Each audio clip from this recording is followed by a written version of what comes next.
Hello everyone, this is Dr. Shafila from IGNOU Dost. Welcome to session 25 of Environmental Studies. Environmental Studies is an elective paper for those who have taken admission in UG program in IGNOU. The exam pattern for this paper would be objective. The short video sessions that we are uploading daily on official YouTube channel of IGNOU Dost will help in cracking those multiple choice questions. So to get daily updates, subscribe our channel and click on the notification button. So let's start with the first question of session 25.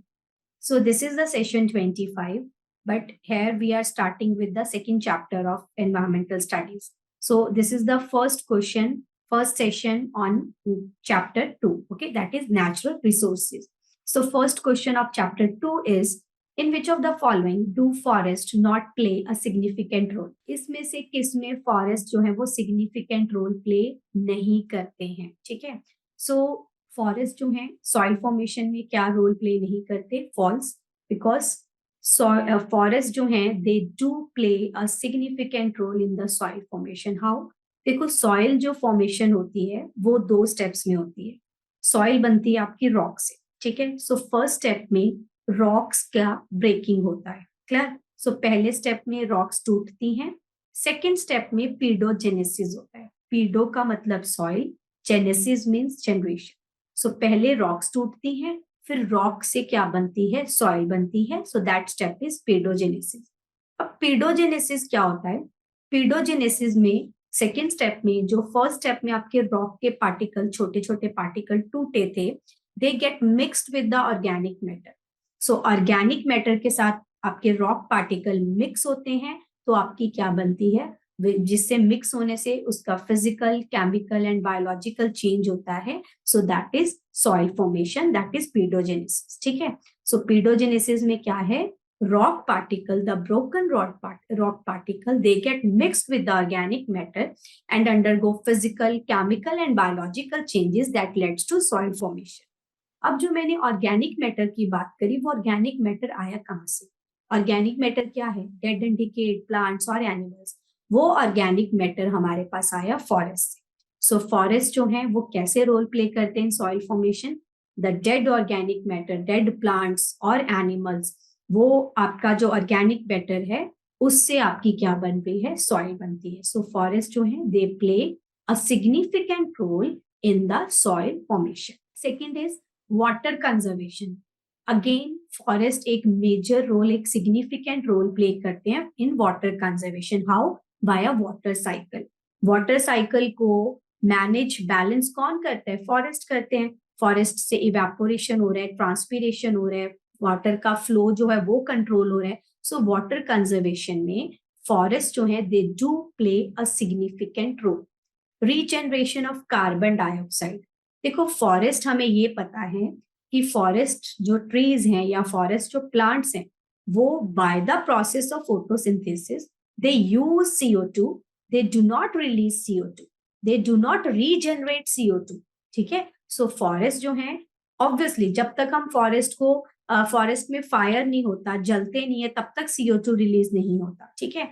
लेकिन अगर हम forest की ही बात करें, forest fire की हम लोग बात नहीं कर रहे, हम फॉरेस्ट की बात कर रहे हैं, वो CO2 रिलीज नहीं करते, they do absorb CO2.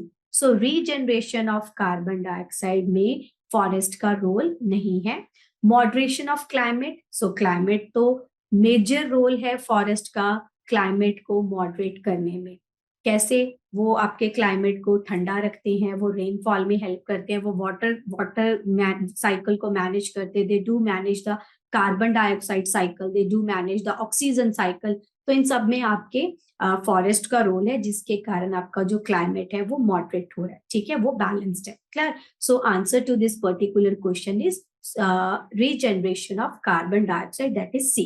So second question is, which one of the following is an example of human modified environment?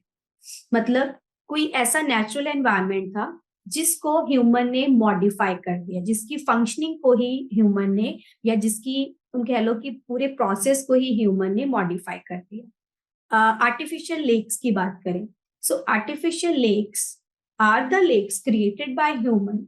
लेकिन लेक्स को बनाने के लिए ह्यूमन ने किसी एनवायरनमेंट को मॉडिफाई नहीं करा। सो लेक्स बनाई और बस बन गया। सो लेक्स बनाने के लिए उन्होंने किसी रिवर का पानी जो है, रिवर को लेक में कन्वर्ट नहीं करा, या पॉन्ड या आपके उसको ओशन को लेक में कन्वर्ट नहीं करा। मतलब ह्यूमन ने किसी भी नेचुरल एनवायरनमेंट के साथ प्ले नहीं करा, उसको कोई मॉडिफाई नहीं करा in order to create the artificial lakes.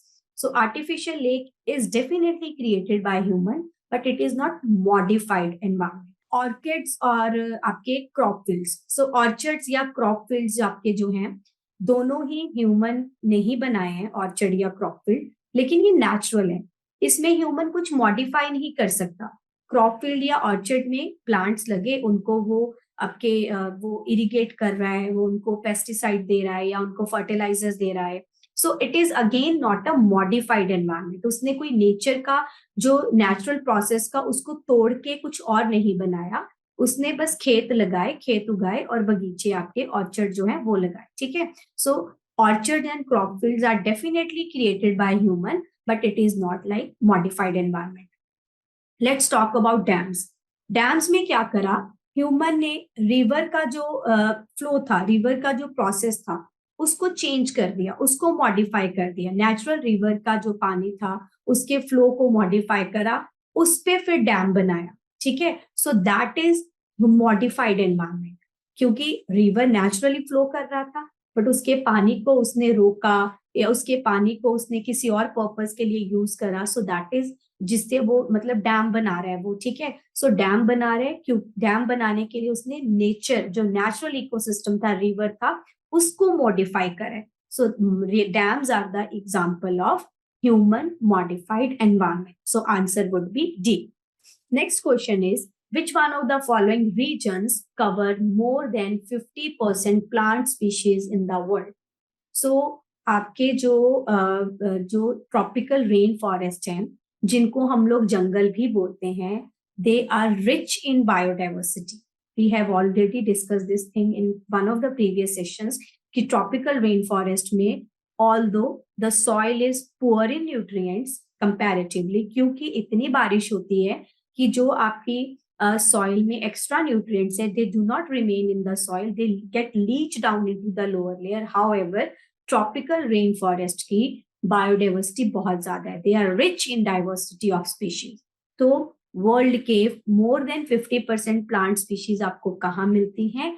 Answer is tropical rain forest. Let's discuss tropical deciduous forest. So tropical मतलब tropics are the areas which are near equator. So tropical deciduous forest की क्या property है? यहाँ पे जो temperature है that is high because they are located at tropics. So temperature is high. Deciduous का मतलब है those forest which shed their leaves periodically, जो अपने साल में एक बारी पत्ते गिराते ही गिराते हैं, उनको हम डेसिडुअस बोलते हैं। Then temperate evergreen forest. Temperate का मतलब है जहां पे मॉडरेट टेम्परेचर है, टेम्परेचर इज वार्म। ठीक है, वेदर कंडीशन जो है वो वार्म है। सो टेम्परेचर जो है वो कम है, वार्म है, हॉट नहीं है। They are evergreen, they remain evergreen. Temperate deciduous forest. So temperate deciduous is temperature is moderate, however trees are like which shed their leaves periodically. ठीक है, सो अगर हम करें कि प्लांट्स की मोर देन 50% स्पीशीज किस फॉरेस्ट में है, so that is tropical rain forest. Next question is crown fire mostly takes place in which of the following forest? देखो क्राउन फायर क्या होती है, ये आपके ट्री की कैनोपी होती है। सो दिस इज द ट्री, जो ट्री का ये होता है ऊपर का portion, that is crown, canopy. ठीक है, सो क्राउन फायर होती है जो क्राउन एक कैनोपी से दूसरी कैनोपी, मतलब क्राउन टू क्राउन चलती है। So that is the crown. ठीक है, क्राउन फायर जो सिर्फ क्राउन्स पे ही, एक क्राउन से दूसरे क्राउन ट्री के, ठीक है, दूसरे क्राउन से तीसरे, जो ट्रीज के क्राउन के थ्रू फायर लगती है, that is the crown fire. अब देखो नाम से पता चल रहा है कि उसके लिए ट्री की कैनोपी होना जरूरी है।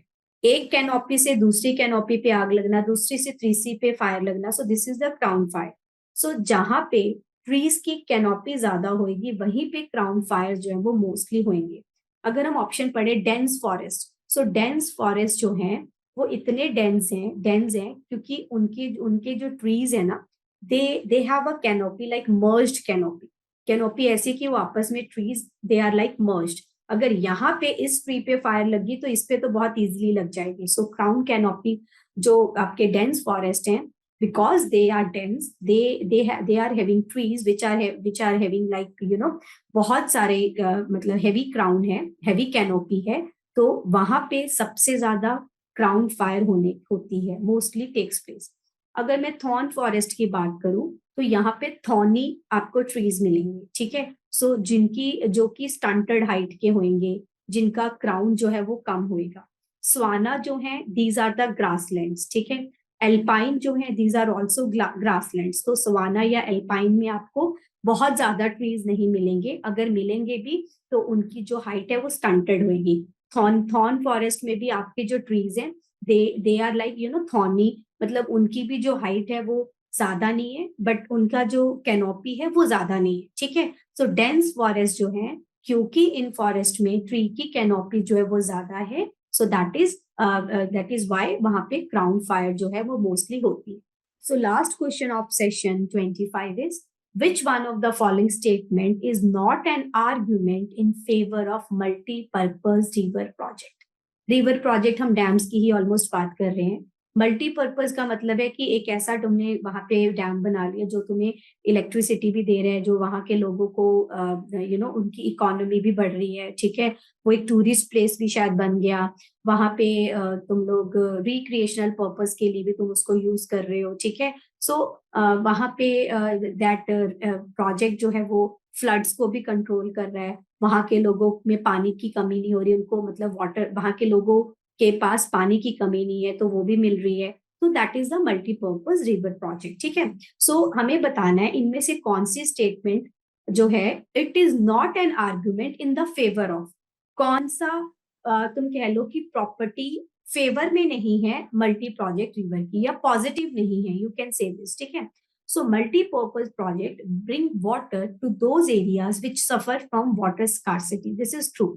ठीक है. सो पानी रोका जा रहा है जिसके कारण जहां पे लोगों को पानी नहीं मिल रहा तो उस जगह पे लोगों को पानी मिल जाता है. ठीक है. सो मल्टी पर्पज जो रिवर प्रोजेक्ट है they do help in bringing water to those areas जहां पे लोगों के पास पानी नहीं है. Multi purpose project by regulating water flow help to control floods. This is also true. Dams जो है समहाउ कहीं ना कहीं they do help in controlling the floods. ठीक है. सो मल्टीपर्पज जो प्रोजेक्ट है वो वाटर के फ्लो को रेगुलेट करते हैं जिससे आपका फ्लड्स आने के चांसेस कम होते हैं. Multipurpose project led to large scale displacement and loss of livelihood. This is also true. अब तुमने मल्टीपर्पज तुमने ये डैम्स बनाने हैं, उसके कारण तुम्हें फॉरेस्ट भी क्लियर करने पड़ते हैं. ठीक है. तुम्हें उसके कारण जो जहां पे तुम डैम बना रहे हो बहुत सारे लोगों की डिस्प्लेसमेंट होती है, तुम उसके पास लोग नहीं रह सकते. ठीक है. सो वहां पे अगर रिवर पे तुम डैम बना रहे हो तो रिवर के अंदर जो डाइवर्सिटी है, स्पीशीज है, वो भी अपना हैबिटेट खो देते हैं, तो उनको भी कहीं ना कहीं या तो वो माइग्रेट कर जाती हैं या फिर वो उनका जो मतलब कहीं ना कहीं बायोडाइवर्सिटी लॉस होता है. लॉस ऑफ लाइवलीहुड मतलब अगर लोग वहां पे रह रहे थे, तुम लोगों ने उन लोगों की डिस्प्लेसमेंट कर दी तो उनका लाइवलीहुड जो है वो खत्म हो गया. सो ये जो चीज है जो river project multipurpose river project के कारण होती है, large scale displacement of people, loss of livelihood, even the loss of biodiversity. ठीक है. सो ये तीनों जो चीजें होती हैं because of multipurpose project, it is not in the favour of the creation of multi-purpose project. So answer is C. Multi-purpose project, D option, generate electricity for our industries and home. This is true. This is in favor. So कौन सी चीज favor में नहीं है? So that is the C option. So learners, those who are taking admission either in UG or PG program in IGNOU Dost is there to help you out. We at IGNOU Dost are providing live and recorded classes. Apart from the classes, we are providing value-added notes. We are helping the learners for their exam through Exampedia. A continuous support from professional mentor is there.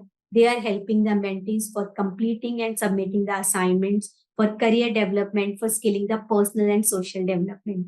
We at IGNOU Dost believe सिर्फ नाम की नहीं काम की degree. You can reach us out on a number 7594939297 via call or WhatsApp. You can also visit our official website Thank you. See you in the next session.